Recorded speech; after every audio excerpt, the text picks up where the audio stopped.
Bull has been a long time coming, but Major League Baseball announced yesterday that Negro League stats is officially being integrated into their record books. Yeah, this is fascinating, guys, because it's never really happened before. You know, but there's no real other example of this. You know, Right. In the NFL, you had the AFL and you had the NFL, which were two separate leagues, and the stats didn't get added in, and the same thing in the NBA. But those weren't separate leagues because of race. Those were just two separate leagues that came up. This is a totally different story. These were guys who, you know, I mean, we could go on and on about how disgusting it was, but they were not allowed to play in the major leagues until finally Jackie Robinson broke the color barrier. The best players in the Negro Leagues, of course, were good enough to play in the major leagues. Maybe all of them were. I don't know where the dividing line was. Impossible to really I have tell. no idea. But certainly the best players were, and that's why Major League Baseball decided to go this route. I love it. I think it's a great idea. I think it's going to be fascinating to see. Now, in the Negro Leagues, they did not play as many games per year. So, in terms of like counting stats, home runs, hits, RBIs, guys are not going to bust into the top of the leaderboards. But in terms of what's called the rate stats, batting average, on base percentage, OPS, even though they didn't keep some of those things then, they've been able to there's a lot of baseball historians. And first of all, there's many games, not only in the Negro Leagues, but also in baseball earlier. Can't find stats that you don't have this, there wasn't good stat keeping or whatever. And there are researchers out there that go around the country trying to search for box scores and anything they can find. It's fascinating. But I think it's really cool that they're doing this. And Josh Gibson, who never played in the major leagues, but played in the Negro Leagues, was probably the best player. And would have been a great major leaguer. And by the way, they would play like all-star games against each other. But like, you know, barnstorming tours, usually in the north. Yeah. And the Negro League teams accounted for themselves very well in these games. And Josh Gibson was a complete stud, but so he'll be on top of the leaderboard at some of these races. We watched this in school, right? Yeah. If you haven't seen it, go watch the baseball documentary, right? It's called Baseball. And Ken Burns documentary. Yeah, Ken Burns. It's the OG one, right? It's the one where it doesn't matter. I saw it again for the first time, and it had to be 10, 12 years. And it still hits different, right? Because they give you the historical construct. They give you all of the different, the different players, some of the major Negro League players that, played back then. We talk about even guys like Satchel Paige, who didn't get an opportunity to play in his prime. Right? But came to the major leagues at the end of his career. Yeah. And they talk about some of the stories about how, all the strikeouts and different things and the feats they had. So that's a real good documentary for you to check that out. But I think this is a major move for Major League Baseball. And I think it should have been done earlier. But I think it's a big way of starting inclusion back into, infusing the culture back into baseball. To me, it's a shame that, baseball at one point in time was a household name. When you talk about, go back 100, 150 years, you talk about baseball, you talk about boxing, you talk about, bicycling, right? Those are major sports, Horse racing, right? And I just always, it warms my heart to see how when just the same way they had, their feelings for Babe Ruth, Josh Gibson was the man in his, people wear Gray's uniforms to this day, right? Mm-hmm. Because he was that impactful. Talk about the fact that he was on pace to hit 80 some odd home runs. They only played a few games, way less than a fraction of the Major League Baseball players. But at McNuggets, I'll tell you what, it starts the conversation. And it shows why baseball historically, to me, has the richest tradition when you talk about how baseball was covered at a particular time in this country. Yeah, I'm happy for all the players who are now included in the Hall of Fame, for all their families. It's a long time coming. I have looked at the Major League Baseball Hall of Fame as a joke for years now. And as cool of a moment as this is, and as good for all the Negro League players who are now getting the recognition they deserve for not just years, decades, G. We're talking almost Well, the players have gotten in the Hall of Fame before. No, I know, but for now their official statistics now be counted along with the rest. Yes, yeah. This should have happened 50, 60, 70, 80, 90, 100 years ago. It shouldn't have to take till 2024 for this to happen.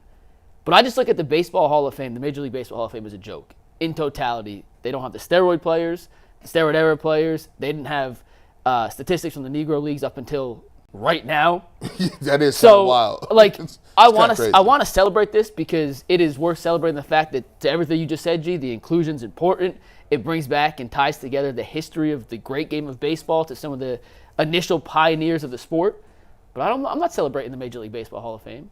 Like I disagree with that. I think it's just lost all of its ability to be celebrated with the way it's handled other situations. That while this is certainly a cool moment, and I'm happy for the players and the families, and as G said, for everything kind of coming together, I can't celebrate the Baseball Hall of Fame. I'm sorry. I think putting the steroid guys and the Negro League players in the same classes, it's not. I'm not putting the same class. Steroid guys cheated. I personally would vote them into the Hall of Fame, but I understand why some people don't. They cheated the game. They did. There's no arguing that. They cheated the game. Now, I think the Hall of Fame is supposed to tell the history of the sport. And so I would put them in the Hall of Fame because they're part of the history. But and even though, yes, I honestly hadn't even really thought about the stats being combined. The Negro League players have been getting in the Hall of Fame for a long time. That's not new. No, but I just mean the fact that they're trying to come. You see what I'm saying, Jim? I don't think. I hope what I'm saying is not coming I off don't wrong. I just don't know why you tied the Hall of Fame into it. No. I think sometimes I get what he's saying. Sometimes, man, you got to tell the story. Yeah. And it's not up to people to censor the story. The story is the story. When steroids happen, there is a large part of that happened in Major League Baseball that Major League Baseball was complicit with, right? That's true. Yes. So I'm a big believer in everyone wants to protect people. Oh, no, don't do this. If you see that, I don't want my kids seeing that. Yeah. I don't want. Listen, tell the story of what you are, the whole totality of it, and we can decipher as fans. But you can't. But that's not the Hall of Fame's fault. It's the voters, and the voters make that decision. They're not banned from being voted on. For me, that's the tough part about it, because when it comes to people who do vote for this stuff, it's hard for me to like stand by those individuals, because some of them, they get to a position and all of a sudden it's just like politicians, like they got to ask. I'm not going to vote for that bill. Why? Because I just don't want to. You're like, well, what do you mean? Yeah. I'm not going to vote for this guy because he didn't give me an interview, or I don't think.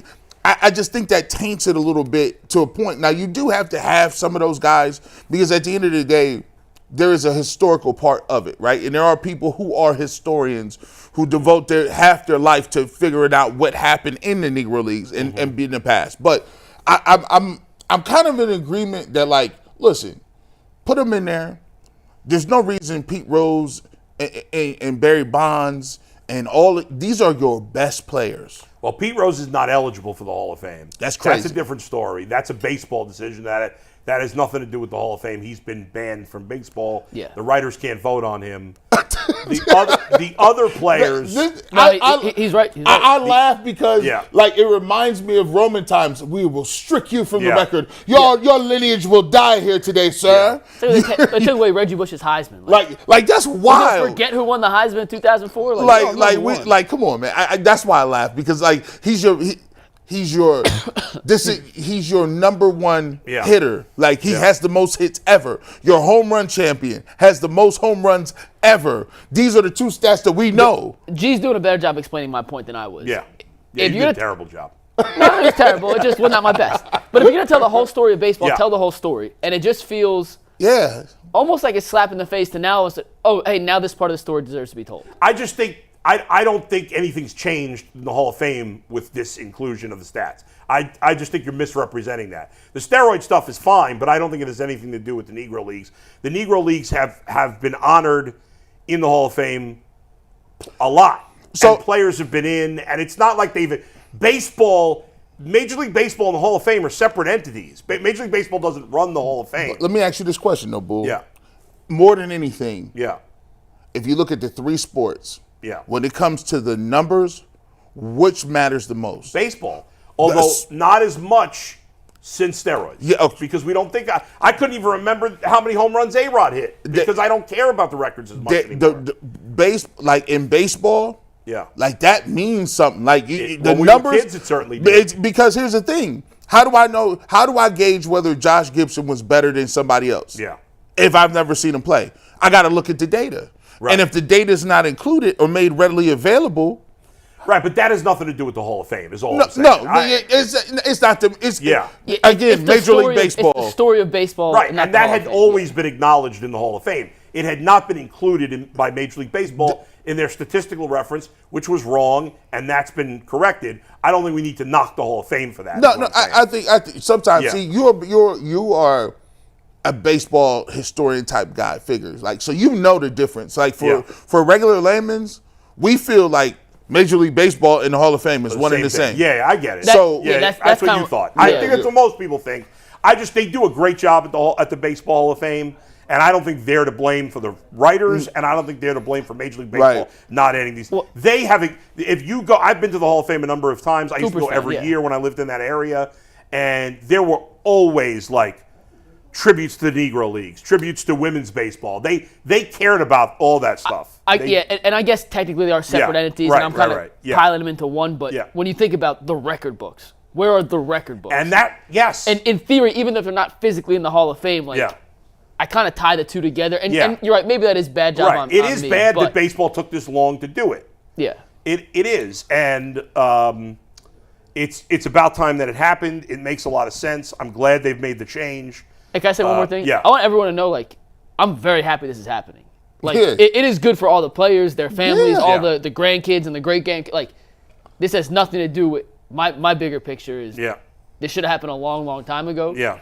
And although the Hall of Fame and Major League Baseball may not be exactly tied like peanut butter and jelly, they're still in the same grouping in my mind, and that's why I kind of I think it's pivotal that they highlight it, and I think it's something that's important because, as a black person, you want to see your pioneers, right? You want to see guys and people who came before you that were successful at what you want to do. And I think there's a lot of it that comes into play as if you want more African American people and you want more black people to play, it's important to know your history, because if you know your history, it makes it possible now. Okay. I didn't know that. That Satchel Paige did this. I didn't know that. Even people like Larry Doby, right? Think about it. We have all of the different things with Jackie Robinson, but Larry Doby is just as influential, but does not get the credit because he came second, right? In a different league. Very soon after Jackie Robinson. I'm sure he had to put up with all the same stuff Jackie Robinson did. It wasn't like they took it easy on him. Yeah, listen, he's the second one. We already got our money off with Jackie. Larry, he's good. He's still. By the way, Cleveland first black manager in baseball, Frank Robinson, crazy, was in Cleveland. The Negro League Museum, by the way, is in Kansas City. I've never been to Kansas City, so I've never been to the museum. I'd like to go someday. I've heard it's amazing. Yeah. And a lot of people think, well, it's awful that there had to be a Negro League, had to be the Negro Leagues, which it is awful that they had to, but there actually are some positives that they had that league. First, it gave black men and a couple of women, I believe there was 2 women, ownership.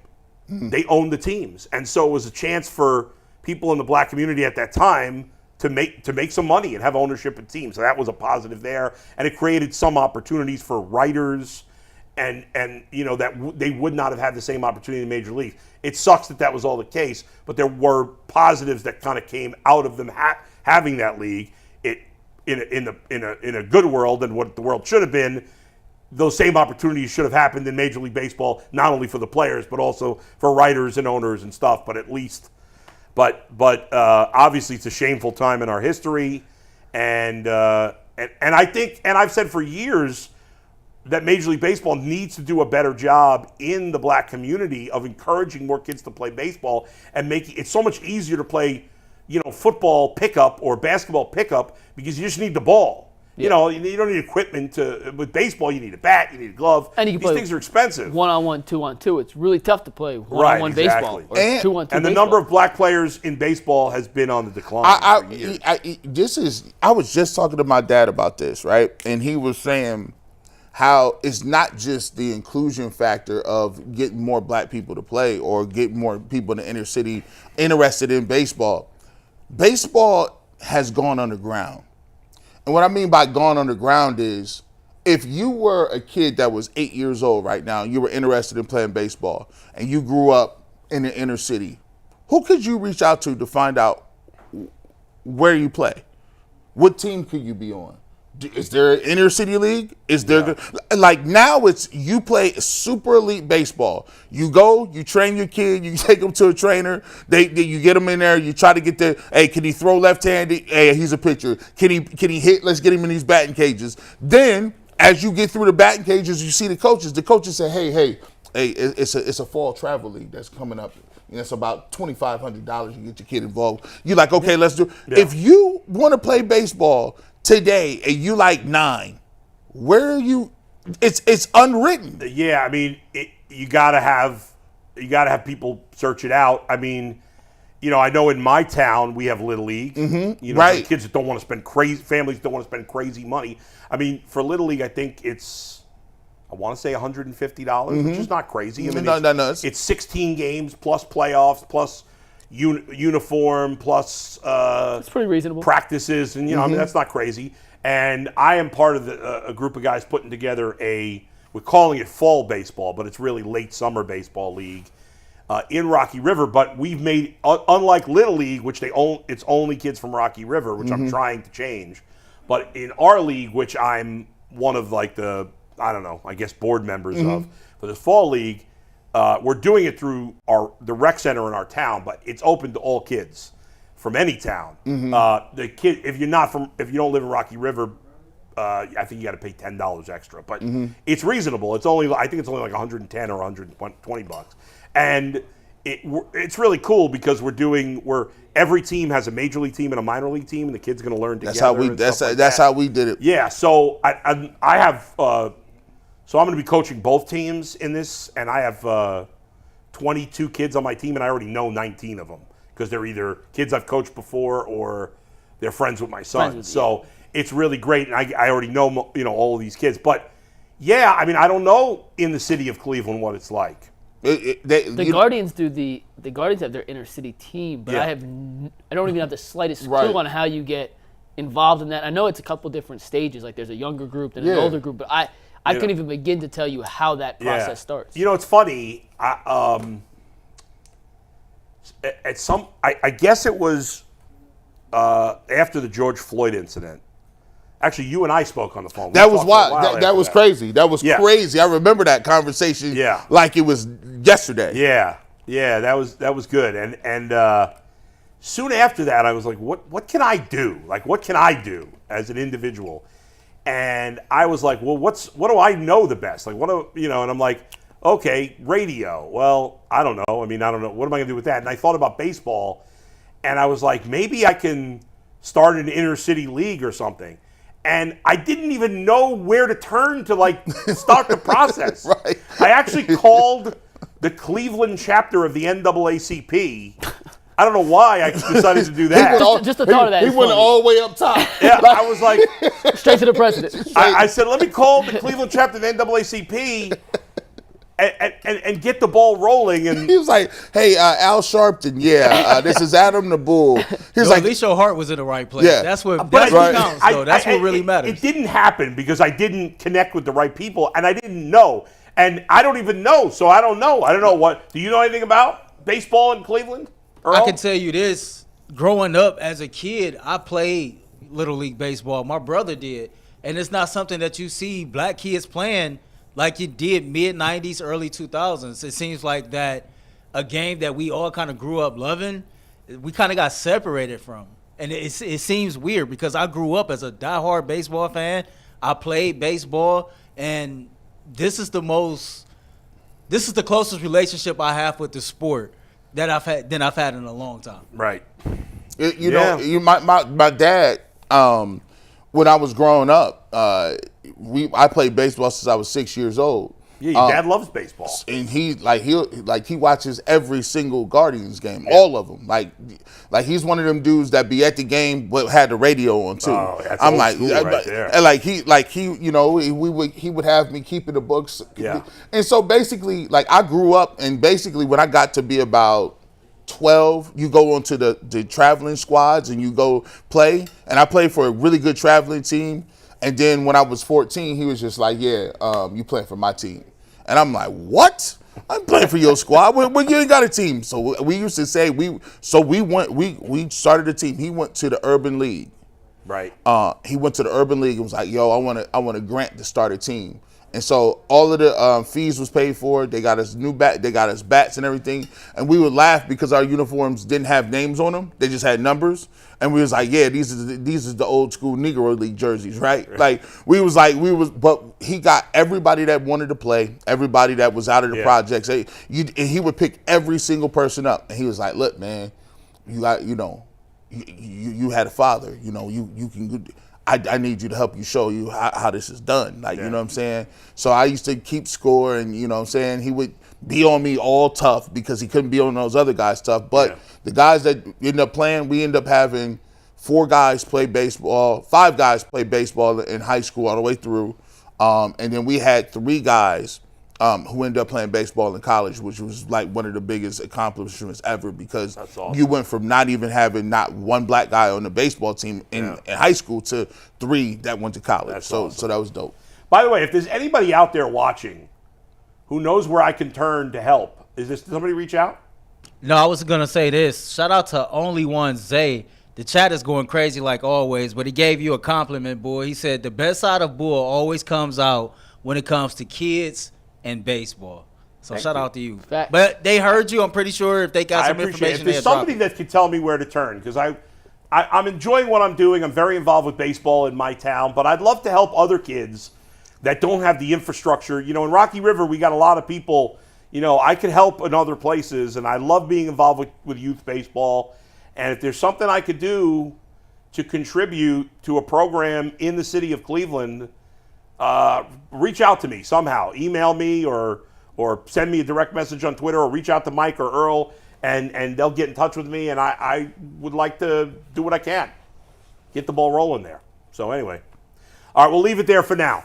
Earl, we're going to switch it up and talk some football.